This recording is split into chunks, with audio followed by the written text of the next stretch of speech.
a začal bych rovnou tím, proč jsme se tady vlastně sešli. Ono, za tu dobu, co už tohle dělám, tak se setkávám s takovými těma klasickýma otázkama, jako jak se uzdravit, co dělat se strachem, jak vyřešit válku a prostě samý takovýhle jako extra věci, když to řeknu. Ale to by vám vůbec nepomohlo, tyhle dotazy. To říkám rovnou. Nikam se nedostanete. Maximálně do smyčky, kdy sice dostanete nějakou odpověď, ale budete se pořád točit do kolečka, dokola, třeba celý život, pokud to dopustíte. My jsme se tady vlastně sešli protože tady existuje možnost, kdy my vlastně sebe můžeme přetvořit do takové míry, a jako je to docela neúplně malá věc, protože je potřeba přetvořit celou lidskou bytost, celého toho člověka právě do té bytosti. Takhle bych to nazval. Aby jsme se sebou vůbec mohli něco dělat. Protože, jak už jste určitě zjistili z různých svých pokusů a načítání a čtení a sledování videí a nevím čeho všeho, tak moc věcí tady nefunguje, že? A když už jako některý, jo, neříkám, že žádný, to by bylo hodně blbý, kdyby to bylo až takhle, ale tady je potřeba udělat takový větší zásah s váma všema, pokud budete souhlasit. Samozřejmě, kdo ne, tak automaticky ho to obteče, když nevím teda jak, ono to skoro nejde, ale dobře, respektuju každýho výběr. Ale tuhletu energii já sebou nosím, aby fungovala takhle. Ale nedá se to moc vysvětlit. Já nemůžu vám popsat, ale teď se děje tohle, teď tohle.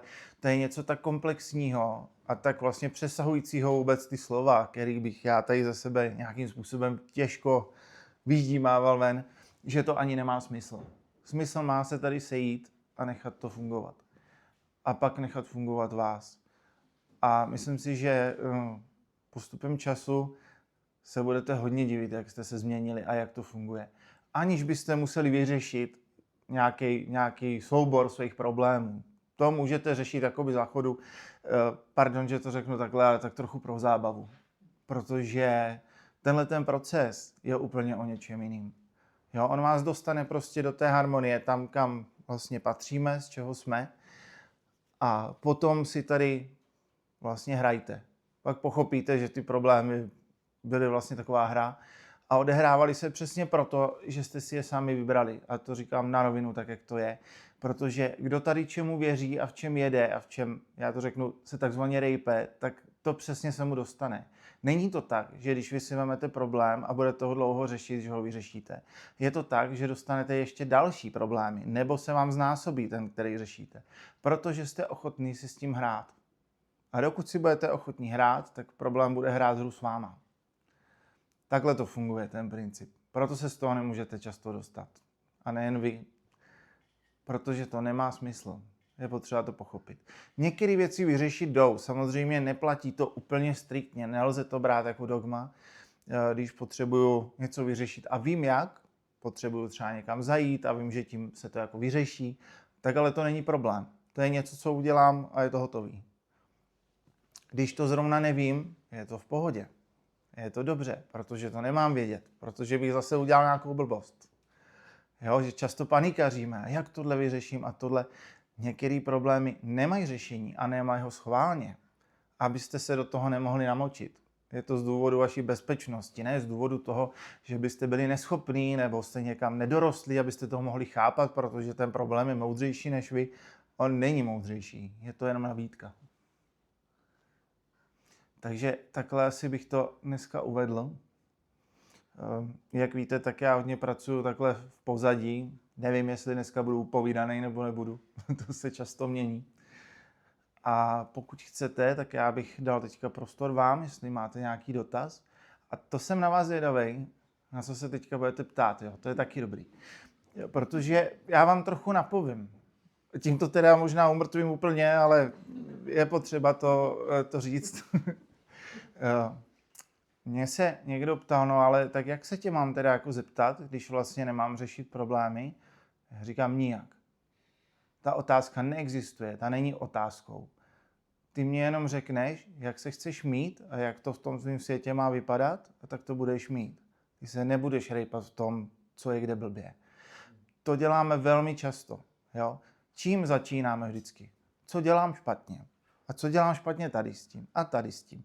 Takže se rozvine takový jako sloupec těch odpovědí, no je to takhle, takhle, takhle, takhle, protože vy je chcete, tak je dostanete.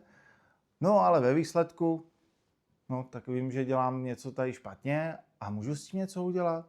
Ne, ticho, nevím. Samozřejmě, je ticho, protože s tím nemáte nic dělat. Jenom jste dostali odpověď, kterou jste žádali. Ale je to slepá ulička. Jo, takže pokud opravdu tady chceme být v tom potenciálu, který máme, tak buďte k sobě tak laskaví a spíš opravdu vyneste tu svoji pěknou energii, to, jak se tady chcete cítit na tom světě, jak chcete fungovat, takhle na světlo. Ať můžete tak fungovat. A zároveň si buďte jistí, že když to děláte, tak to neskoušíte. Tím se to už děje samo. Takže tím bych tu besedu, takovou tu klasickou, tu ptací besedu, to je takový trošku pracovní název, pozměnil na to, jak tady vlastně budeme. Takhle bych rád tvořil. A to mi jde. To mám moc rád. Ale vlastně za ten čas, co už to dělám, tak ne úplně mi vždycky sedí, když se někdo fakt jako zamotá do těch dotazů a teď je to jeden průser za druhým. A teď ten člověk fakt doufá v to, že tady tím způsobem se někam dostane. Občas je nějaký dotaz v pořádku. Neříkám, že to je všechno špatně. Když se to tam takzvaně jenom doťukne na chvilku, vyřešeno. Ale stejně vždycky dojdete k tomu, že to pustíte. Úplně po každý. Tak proč to neudělat hned? Jo, stejně to chcete takzvaně vyřešit. No a jak to vyřešíte? Pustím to. Protože už to zkouším 10 let, 20 let, 30. Vyřešil jsem to za tu dobu? Ne. Tak to vypovídá o tom, že se mě to nepovede ani za 40, ani za 50, ani za 60. Jo, ale zase na některé problémy je ta odpověď odejdí z toho. To zase, jo.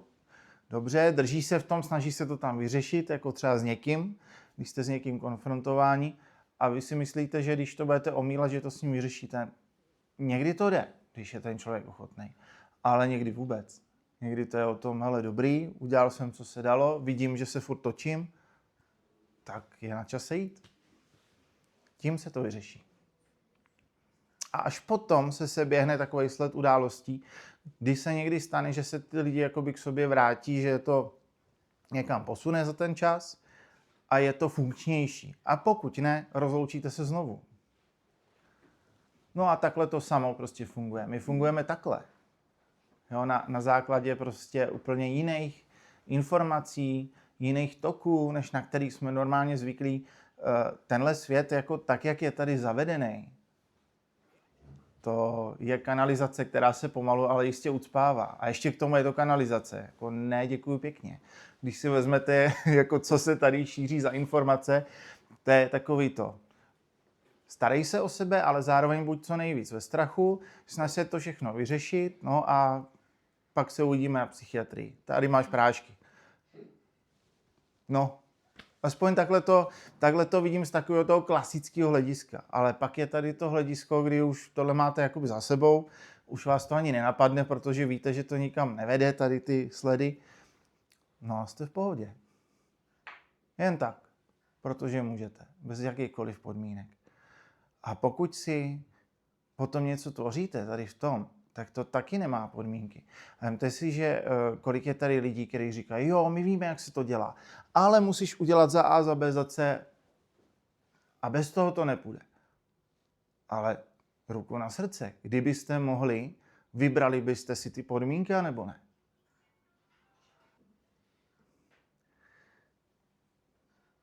Podmínka je jenom taková, jakou si sami určíte. To znamená, když si řeknu, že se mi splní přání díky tomu, že udělám jeden dřep, budíš. Možná to zní jako blbost, ale vy si ten princip vybíráte. Když si řeknete, že nemusím dělat ani dřep, že stačí jenom tak dobře, tak se to stane, tak to bude takhle. A jde o to taky nenechat se ničím ujišťovat. Je to zase doporučení, jo? Ať nejsme u těch podmínek. Můžete si to dělat, jestli chcete, protože můžete cokoliv. A to je právě někdy ten problém. My můžeme naprosto cokoliv a proto vlastně nevíme, co si máme vybrat. Protože tady se hraje na takzvanou jedinou pravdu. Jo? Jenom tohle je pravda a to, když budu dělat, tak to je to ono. Není. Kolik je lidí, tolik je pravd. Takže si udělejte tu svoji a podle toho se k sobě chovejte. A doporučuji co nejlíp, co nejpoctivějc, tak, aby vám se sebou bylo dobře.